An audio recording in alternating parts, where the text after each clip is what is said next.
Muy buenos días tengan todos ustedes. Realmente para nuestra firma es un honor contar con la presencia de cada uno de ustedes. En esta cuarta presentación sobre el nuevo Código Procesal de Familia, el cual va a ser presentado por el licenciado Arcelio Hernández Murcio, quien es asociado en artes del Long Beach City College en California, licenciado en Derecho y notario público por la Universidad Internacional de las Américas.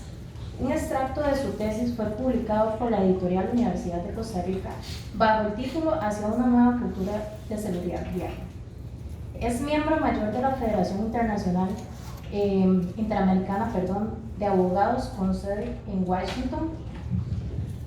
Es estudiante de maestría en diplomacia en el Sistema de Estudios de Posgrado de la Universidad de Costa Rica. Actualmente labora como asesor parlamentario en la Asamblea Legislativa. Es abogado director en el bufete Hernández Murcio y Asociados, presidente en la Asociación de Igualdad de Derechos para los Padres, es traductor oficial del idioma inglés. Además, es autor en varios libros y artículos sobre temas de derecho.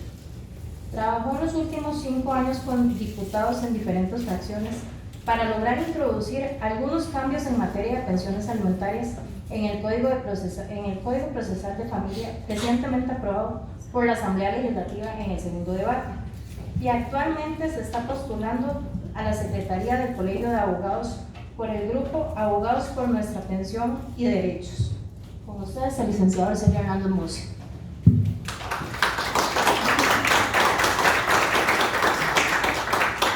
Muchas gracias, tengan todos muy buenos días. Agradecerles sacar el ratito para participar en este taller, que espero sea de provecho para todos.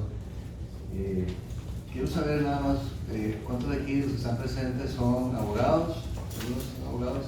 Bueno, casi todos. ¿Estudiantes de Derecho? Estudiantes de Derecho también hay bastantes. Excelente, muy bien. Es importante, ¿verdad?, estar siempre actualizados, que las reformas que han sido cada vez más frecuentes no nos agarren por sorpresa y estamos debidamente actualizados. El día de ayer pudimos hacer una simulación de una audiencia según las reglas del Código Procesal de Familia. La hicimos en, algunas colegas estuvieron presentes ahí, la hicimos en el Centro de Arbitraje y Mediación del Colegio de Abogados y estuvo muy bonito porque es en la práctica cuando realmente uno se da cuenta de algunos detalles, ¿verdad? Los detalles, y conforme uno va ejerciendo es que, como dicen, la práctica es el maestro. Entonces, ese tipo de actividades yo les insto a seguir participando, son muy importantes. Yo le digo a colegas, tal vez abogados jóvenes que están apenas empezando y quieren aprender, que una muy buena forma es, por ejemplo, ir a los juicios, ¿verdad? Usted se siente en un juicio, si le gusta lo penal, por ejemplo, busca algún juicio penal, y eso es lo que hacía yo hace un par de décadas. Me sentaba ahí a ver los juicios, buscaba tal vez las materias que a mí más me gustaban, delitos económicos, delitos de tal tipo, y me sentaba a ver la práctica, cómo es que, pues una cosa es leer, ¿verdad?, los artículos, pero otra cosa a veces muy diferente es lo que sucede ya en la práctica. Entonces me sentaba y podía escuchar cómo decidían los jueces, cómo llevaban el proceso, qué pasaba, quién hablaba primero, quién hablaba después, si podía replicar, si no podía replicar, cómo se cuestiona un testigo. Todas esas cosas son muy importantes, como los colegas lo saben, y para los estudiantes de Derecho les insto a sacar siempre un ratito para este tipo de actividades, pero también para asistir a los juicios, a las prácticas que hacemos, porque eso nos ayuda a ser mejores profesionales. Hoy vamos a hablar de algunas innovaciones muy brevemente, porque nos tomaría días, ¿verdad?, ver todo lo que esta materia, este código introduce, pero vamos a hablar un poco sobre algunas de las principales innovaciones. Tenemos el honor de contar con la presencia hoy de un diputado que estuvo en ese periodo cuando algunas de estas ideas estuvieron en discusión, ¿verdad?, y fueron algunas muy controvertidas, y contamos con el apoyo de don Óscar López, que estuvo presente ahí, que fue valiente, ¿verdad?, para defender algunas cosas que son muy novedosas y que hubo mucha resistencia para lograr que se aprobaran.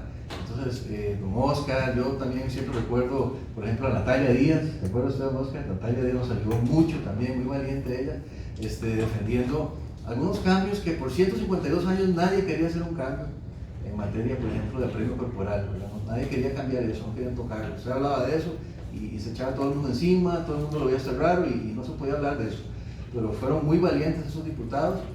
Hace como 5 años tuve la oportunidad de presentar un proyecto de ley en la Oficina de Iniciativa Popular y recuerdo todavía claramente cuando don Oscar me llamó y me dijo, mire, hacer ese proyecto suyo me gustó, preparé mi propio proyecto, el 19.501, ese era el número, yo todavía lo recuerdo, y me dijo, vamos a presentarlo en una rueda de prensa. Entonces, de verdad, ahí estuvimos presentes y desde ese momento don Oscar se abanderó con esa idea y logramos cosas importantes.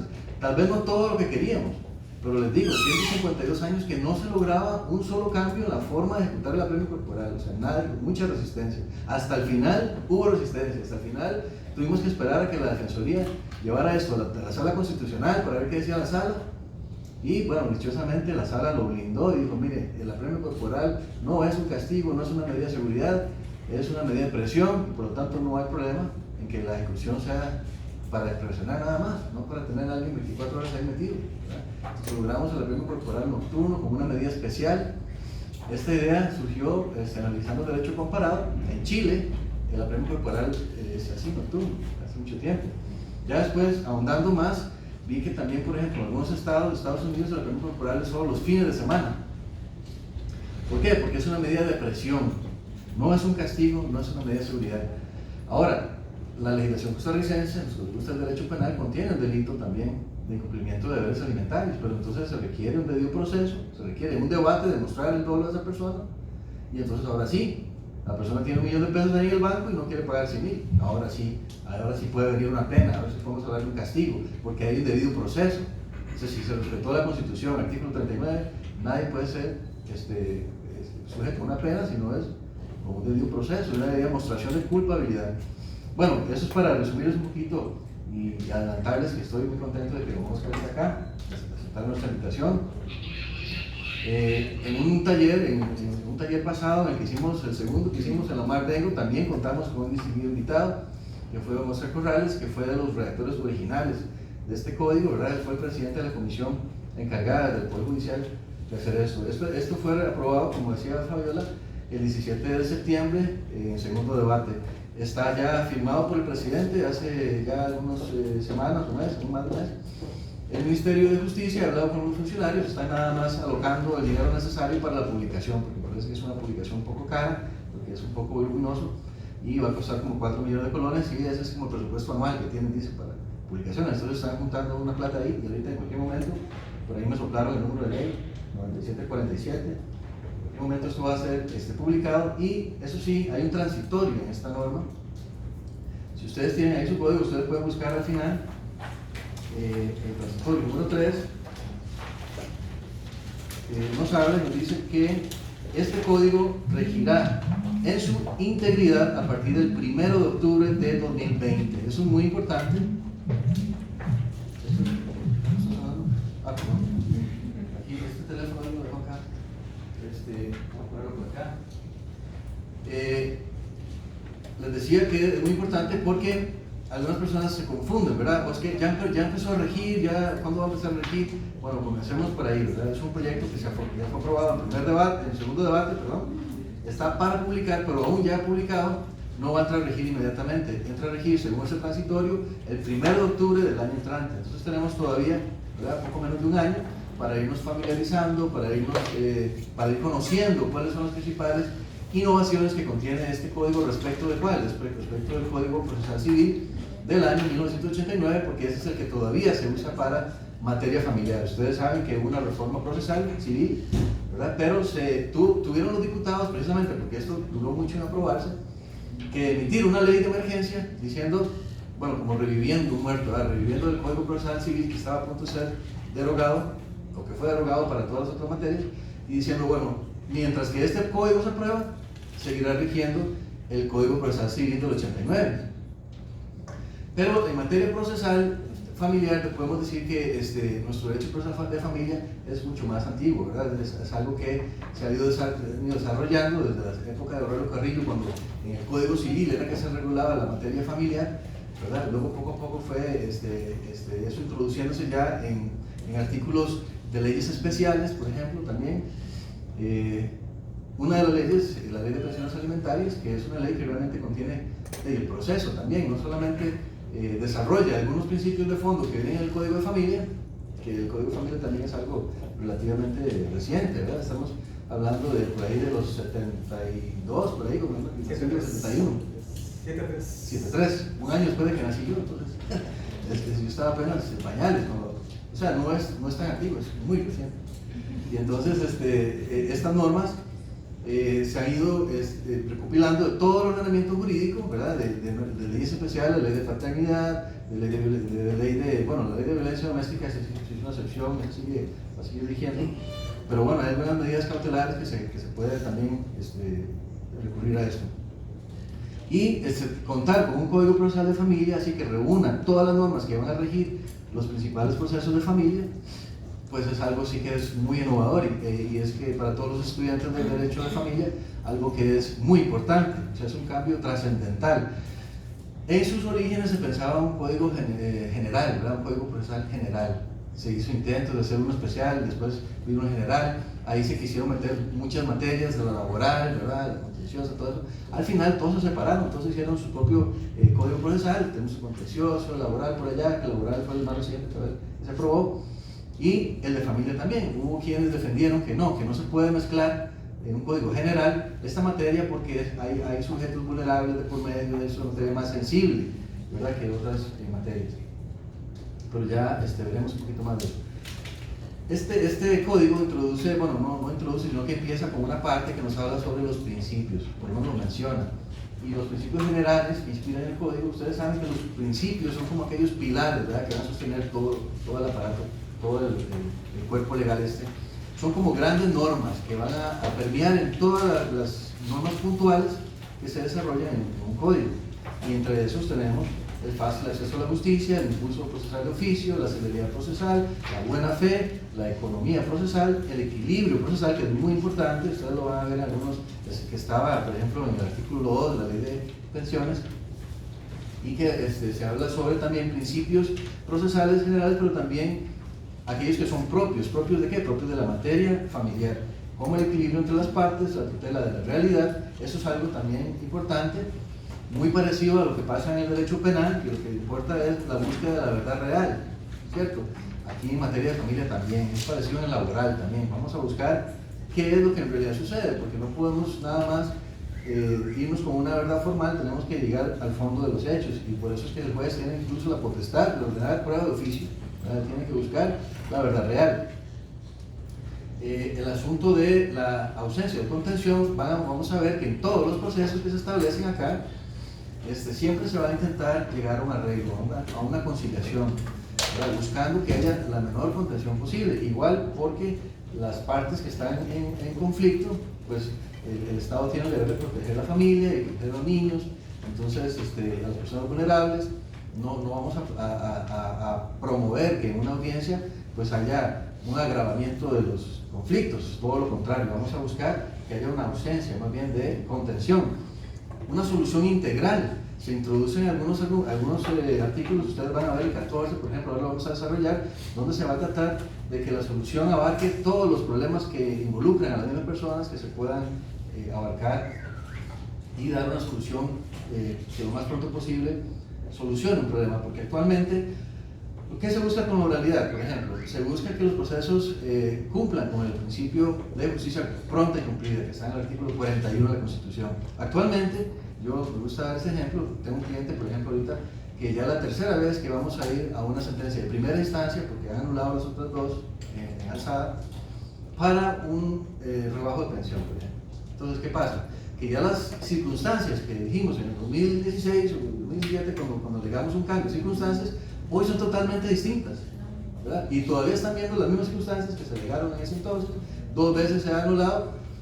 La primera vez el cliente vino a mí cuando una sentencia fue desfavorable, nosotros apelamos, dijimos que no estaba bien fundamentada. ¿Qué hizo el acuerdo? ¿Qué hizo el juez de primera instancia?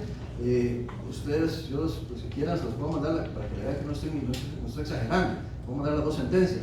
Hizo un copy-paste de toda la primera parte y el por tanto lo cambió. O sea, era exactamente la misma fundamentación. Obviamente eso sí iba a caer. O sea, y ese es el problema también, con la calidad, ¿verdad?, de las resoluciones no son acordes con la seriedad de estas materias. Y es lamentable que muchas personas no le toman seriedad a la materia alimentaria, ¿verdad? De hecho, el mismo Poder Judicial pone a los jueces uno a resolver ahí, los mandan primero ahí a los contravencionales, a ver materias mixtas, a ver decisiones por primera vez, y bueno, eso tiene consecuencias muy graves para la vida de las personas, porque dependiendo del monto de una pensión, por ejemplo, que le ponga a usted, su calidad de vida se va a afectar, su capacidad de alimentarse usted mismo, ¿verdad? Y de alimentar tal vez a otros dependientes suyos también va a verse afectada. No solo eso, usted puede dar a la cárcel si usted no paga lo que va a dar. O sea, vea la gravedad de esta materia. Yo lo veo similar a la materia penal, porque al fin y al cabo la libertad está de por medio y la calidad de vida está de por medio también. Pero sucede como en otras materias, a veces con el tránsito también sucede lo mismo, ¿verdad? Es algo que no es tan banal, pero es la principal. Si ustedes ven, los homicidios dolosos no alcanzan la cantidad de muertes que causan los accidentes de tránsito, por ejemplo. Pero la gente no lo ve con esa seriedad, ¿verdad?, el caso. Pero eso es lamentable. En Sudamérica hay unas corrientes que están haciendo del derecho de tránsito algo más serio. Ya se está dando como una especialidad en algunas universidades, Uruguay, ¿verdad?, Argentina. Todo lo que es los accidentes de tránsito, la seguridad vial. O sea, esos son temas que la gente lo ve con la mayor banalidad, ¿verdad? No le da seriedad, usted se dedica a eso. No, yo veo cosas serias, yo derecho penal, ¿verdad? Y el montón de gente, hay más gente que muere por accidentes de tránsito que por homicidios dolosos. O sea, es la principal causa de muerte violenta en el país. Más de 800 personas en lo que va del año. O sea, es algo espeluznante, pero la gente no le da la seriedad del caso. Y eso es lamentablemente lo que pasa también con materia de pensiones alimentarias. Pero la gente lo ve, pues eso yo no me meto en eso. Y muchos colegas me mandan esos casos, yo no, colega, yo llevo casos serios, y me lo mandan a mí, y digo, no, está bien, si no lo ve serio, yo sí lo veo serio, porque yo he visto la vida de mucha gente, tanto de acreedores alimentarios como de deudores alimentarios, seriamente afectados por esta materia, ¿verdad? Entonces es importante. La búsqueda de la equidad y el equilibrio familiar también es un principio especial de esta materia, el mejor interés, ya vamos a ver un poco más sobre este concepto. La protección integral, accesibilidad, es muy importante, ¿verdad? Se va a adaptar los procesos a las personas que tienen alguna discapacidad, a los niños, ya vamos a ver un poco más de eso, de igualdad procesal, participación e intervención especiales y progresivas. Otra vez volvemos a los niños, que ustedes van a ver que ahora a partir de los 12 años, según este código, van a tener plena capacidad procesal. Eso tiene un montón de explicaciones, ¿verdad? Que no nos podemos ni imaginar todavía hasta que, como les digo, en la práctica ya veamos qué pasa con eso. La prescripción flexible, no ser tan rígido como en materia civil, la inestabilidad de las pretensiones. Esos principios son especiales de la materia. También hay unos principios que van a regir lo que es prueba, ¿verdad? La prueba, en principio, por ejemplo, vamos a tener una norma que nos habla sobre la libertad probatoria, o sea, que el juez no está vinculado a una prueba tasada, básicamente, no tiene que darle un cierto valor a cierto tipo de prueba. No es que la prueba documental, así per se, va a ser superior o de mayor peso que una prueba testimonial, por ejemplo. O sea, eso queda a total libertad del juez decidir qué peso le va a dar a cada prueba. La gratuidad sigue siendo un principio. Se habló de darle abogado, ¿verdad?, gratuito a todas las partes, pero eso parece que presupuestariamente no es factible. Entonces, al final, ya vamos a ver cómo quedó eso. La privacidad y la confidencialidad siempre han estado ahí y se mantienen, digamos, por lo menos de que tenemos la materia familiar en un código especial. El contradictorio, la posibilidad de que usted le haga preguntas también a los testigos de la contraparte. La concentración, o sea, ahí mismo se trata de que en una misma audiencia, si es posible, se reciba toda la prueba y además la posibilidad de que se dicte sentencia, ahí mismo, evitando estos problemas que les cuento, de donde procesos duran años, ¿verdad? Y ya las circunstancias iniciales no tienen ninguna actualidad. La flexibilidad en el ofrecimiento, admisión y práctica probatoria dentro del marco de la legalidad. Licenciada, ¿usted me pasaría una letra que está ahí, por favor? Es que yo no sé por qué ya la vista se me borra un poco, no sé por qué exactamente. Nunca me ha pasado, pero tengo que comprar un lente. Bueno, Creo que es creo que es efecto de los años que ya van pasando. No se rehúsa, ¿verdad? Pero bueno, la flexibilidad en el ofrecimiento, admisión y práctica de la prueba de la probatoria dentro del marco de legalidad. Ustedes van a ver que aquí en el juez de exige prueba va a ser distinto en otra materia que en otras materias. Por ejemplo, en materia penal, la carga de la prueba la tiene ¿quién? ¿Quién tiene la carga de la prueba en un proceso penal? ¿Quién? ¿Los colegas, estudiantes de derecho? ¿Quién tiene la carga de la prueba en un proceso penal? El Ministerio Público. El Ministerio Público es el que acusa y es el que tiene la carga de ¿por qué? Porque hay una presunción de inocencia, ¿cierto? Entonces, si usted me acusa a mí de algo, usted tiene la carga de prueba. En principio, yo no tengo que mostrar mi inocencia. Yo me presumo inocente, ¿cierto? Usted tiene que derribar esa presunción de inocencia por medio de prueba. Yo tengo derecho de permanecer callado, según el artículo 36. Tengo derecho de abstenerme de declarar y eso no puede ser usado en mi contra. Usted tiene que demostrar que yo soy culpable, ¿verdad? Usted tiene que ofrecer la prueba. La carga de la prueba está sobre el ente acusador, sobre el Ministerio Público. Ok, en esta materia es distinto. En esta materia hay una flexibilidad, una dinamicidad de la prueba. El juez va a poder pedírsela a quien más fácil le resulte obtener esa prueba. Básicamente, ese es el principio de la flexibilidad, también de la dinamicidad de la prueba. Bueno, la lógica, la experiencia, el sentido común, que a veces el sentido común es el menos común de todos, lo que en materia penal a veces llamamos la sana crítica racional, está en el artículo 191, y yo quiero aprovechar el espacio para compartir con ustedes un pequeñito artículo sobre lo que es la lógica jurídica. Todos los profesionales en derecho tenemos la obligación de mantenernos actualizados, pero también repasar constantemente lo que es la lógica jurídica. Y además es muy útil. Cuando un cliente viene a usted con una sentencia y le dice, mire, yo quiero apelar esto, ¿qué tiene que hacer usted? Usted tiene que hacer un análisis de la fundamentación que dio ese juez para ver si usó la lógica jurídica. Y vamos a ver un poquito sobre eso. El otro día me encontré en la librería este libro que me parece fantástico también. Está hecho por dos colegas muy prominentes, unos juristas, Frank Harbottle Quiroz, Francisco Lemus Víquez. Ellos están también en la Escuela Judicial, si no me equivoco. Falacias, una aproximación teórico-práctica del derecho, se lo recomiendo, eso es muy importante manejarlo. Y vamos a ver un pequeñito video que tiene que ver con eso. ¿Cómo está el sonido? Hola, soy la profesora Diana Carolina Anacleto Silva y en este video hablaremos de las nociones de lógica. Nuestro objetivo es estudiar las nociones básicas de lógica jurídica y su importancia para el derecho. Nos preguntamos, ¿qué es la lógica jurídica? Es la ciencia de los pensamientos jurídicos y de las leyes. Es aquella que estudia los pensamientos que hacen referencia a los objetos generales o especiales que estudian las ciencias jurídicas. Es la teoría de las reglas lógicas formales que se emplean en la aplicación del derecho. No debemos olvidar que en la fundamentación de cualquier sentencia jurídica se utilizan las reglas de la lógica jurídica, pues no debemos olvidar que el derecho es una ciencia argumentativa. Es innegable que entre la lógica y el derecho existe una gran interrelación. Expliquemos cada uno de estos supuestos. Cuando hablamos de la lógica de los juristas, debemos recordar que los juristas, sean que se desempeñen como abogados, jueces o fiscales, razonan y argumentan a partir de las normas. En este contexto, la lógica puede servir de ayuda para realizar argumentos correctos y para evaluar los argumentos de los demás.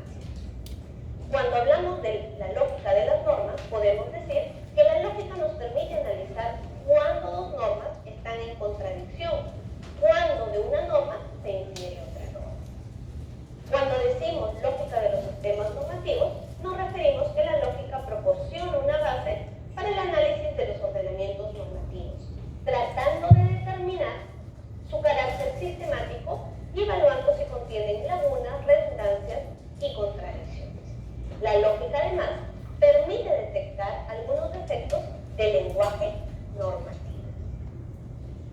Ahora bien, hemos dicho que el derecho es eminentemente argumentativo, por ello es importante la exigencia de la justificación de las decisiones jurídicas, que es un instrumento que sirve para controlar la arbitrariedad y el error en la decisión.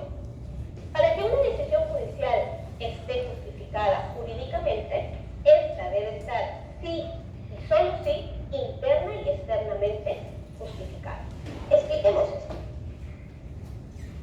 ¿Qué es la justificación interna?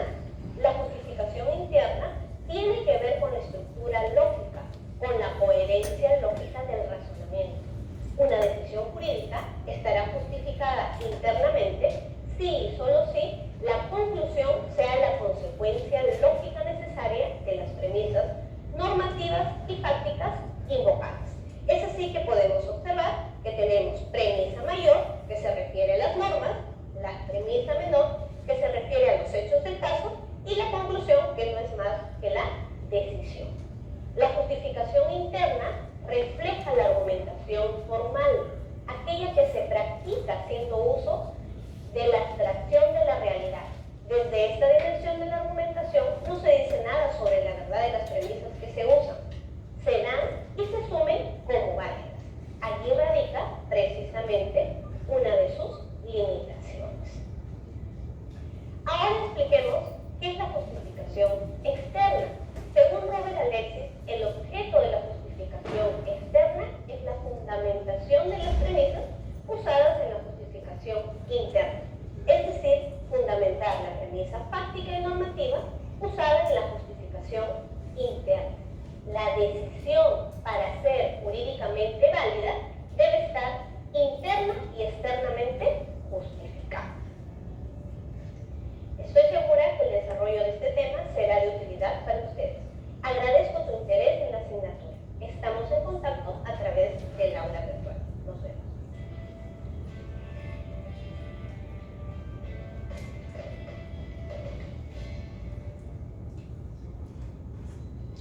Bueno, vieron ustedes entonces, hay un pequeñito video, les insto a estudiar este tema de la lógica jurídica. Es decir, no podemos, la filosofía y el derecho siempre van de la mano.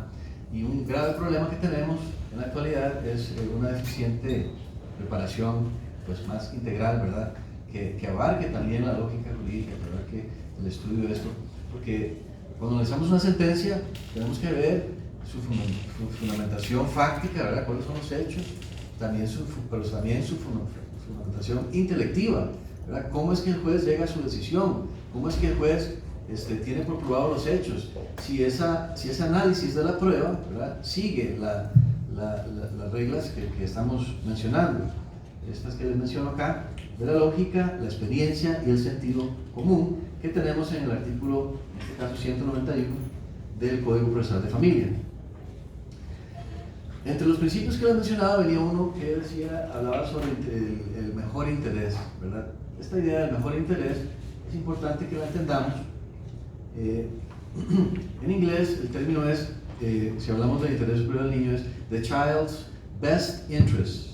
O sea, ¿qué es best? Quiere decir mejor, ¿verdad? Entonces de ahí viene más o menos la idea. ¿Qué es lo mejor para un menor, una persona menor de edad, entre un montón de opciones? ¿Cuál es la opción mejor para él? No es necesariamente una contraposición de derechos, porque en español, la palabra superior podría dar a entender que estamos contraponiendo el interés del menor contra el, por ejemplo, de los padres, que en teoría no deberían estar contrapuestos, ¿verdad? Usualmente los padres quieren lo mejor para sus hijos también, ¿verdad? Entonces, la idea es que es tan confuso este uso de la palabra superior que el Comité de los Derechos del Niño de la ONU emitió una observación número 14. Ustedes la pueden buscar, creo que les compartí ahí un poquito un resumen en un documento. No sé si lo compartimos.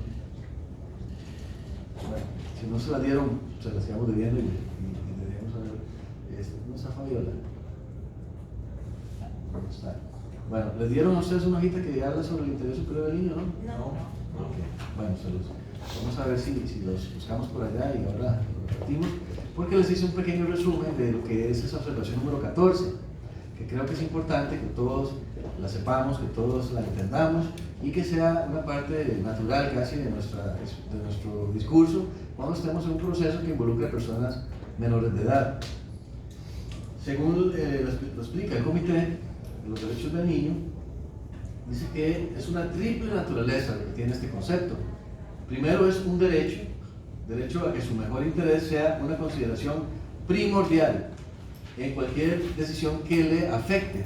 Eso es mucho, o sea, es una frase pequeña, pero hay muchísimo que se puede ahí extraer de eso.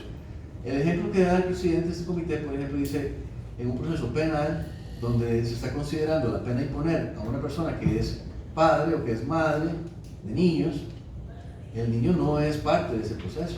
Pero ¿qué sucede? Que lo que decidan sí que le va a afectar, ¿verdad? Vean que aquí en Costa Rica muy rara vez, yo se lo he dicho muchas veces.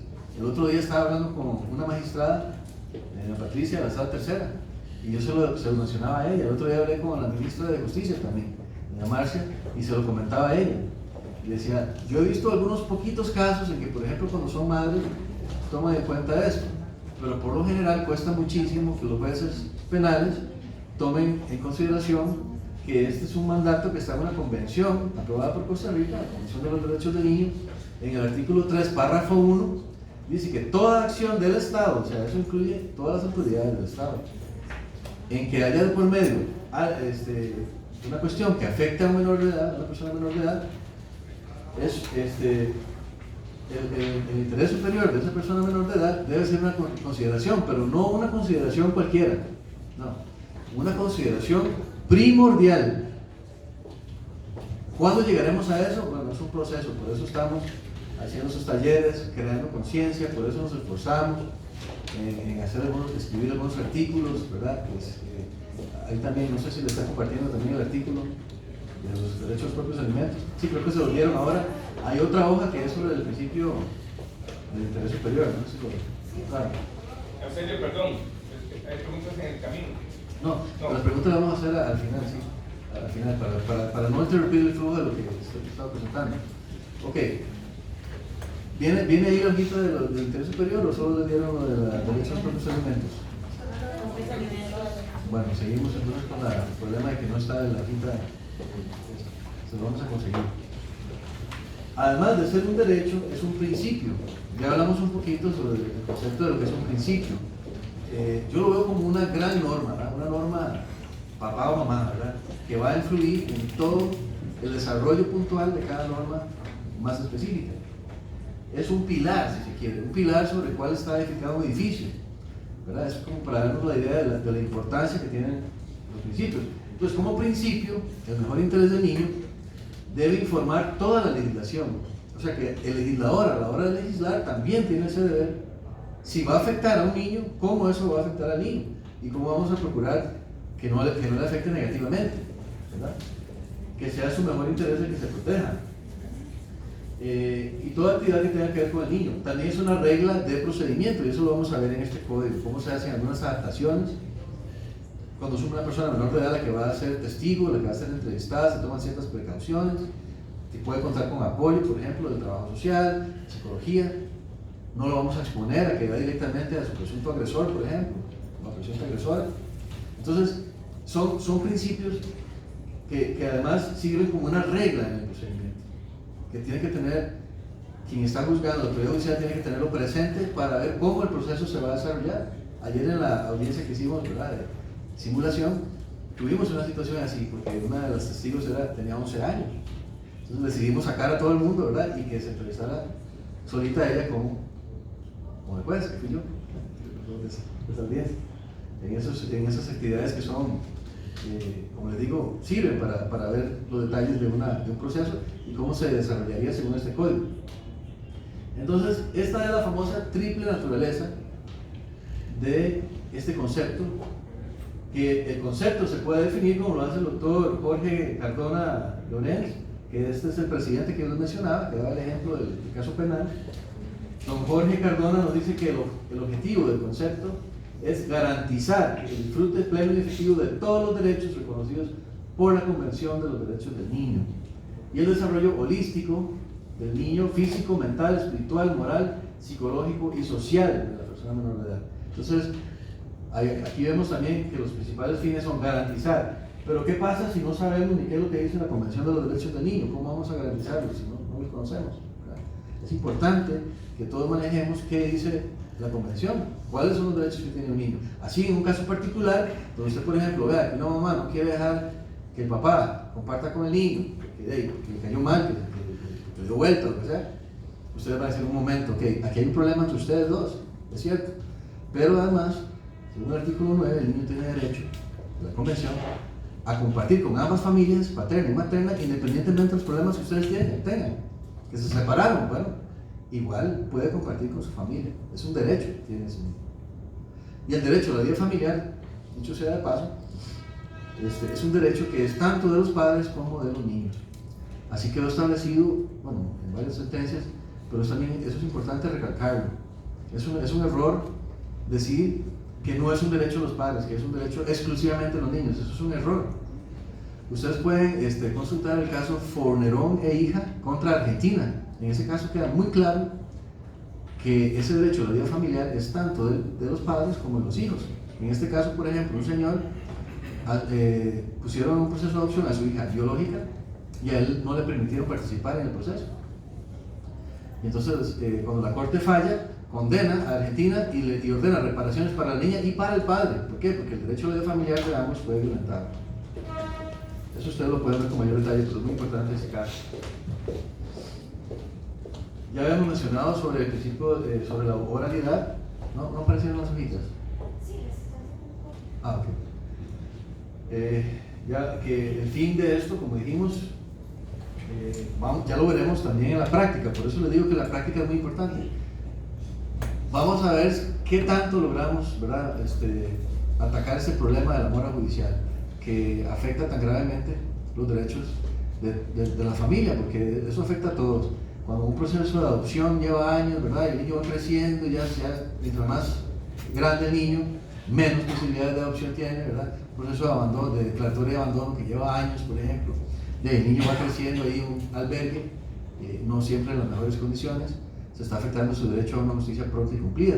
La esperanza es que con este método, con esta nueva forma de llevar a cabo las audiencias, y por ejemplo contestar una audiencia oralmente, no esperarse a que sea por escrito, que en la misma audiencia se pueda resolver, atacar ese problema de la mora judicial y que se respete de mejor manera los derechos de todas las partes.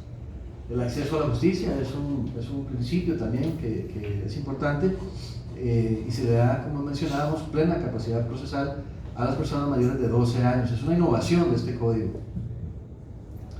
Si ustedes tienen ahí el código, vayamos un momentito al artículo 14, por favor. Vamos a ver qué dice el artículo 14. Este artículo me llama la atención porque también representa un cambio.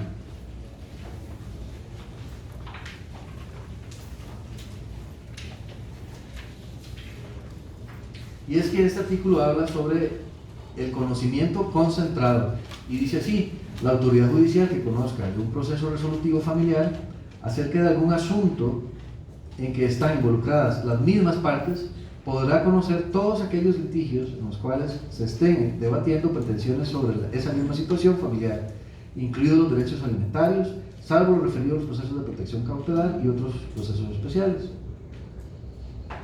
El proceso resolutivo familiar relacionado con la separación judicial, el divorcio, la nulidad del matrimonio o el reconocimiento de la unión de hecho atraerá a los demás procesos resolutivos referidos a pretensiones patrimoniales y personales de las mismas partes. La ejecución de lo resuelto deberá hacerse ante la autoridad judicial correspondiente de acuerdo con la materia. Y es que a veces llegan clientes, ¿verdad?, y tienen un montón de procesos y un montón de despachos, ¿verdad? Y eso causa también mucha demora. Entonces quería resaltar este artículo porque yo creo que también podría ayudar a combatir este problema de la mora judicial. Otra innovación, el arraigo, que literalmente es como echar raíces, es lo que quiere decir. Se da una justificación, ¿verdad? Cuando usted teme que una persona vaya a irse del país o se vaya a esconder, usted puede pedir que esa persona se presente al despacho para dar su domicilio, o bien presentar a una persona con un poder especial judicial que la va a representar. Y ahí en esos artículos 48 y 49 pueden ver ese proceso, que es como una cosa cautelar. Y usted, si hace eso sí va a tener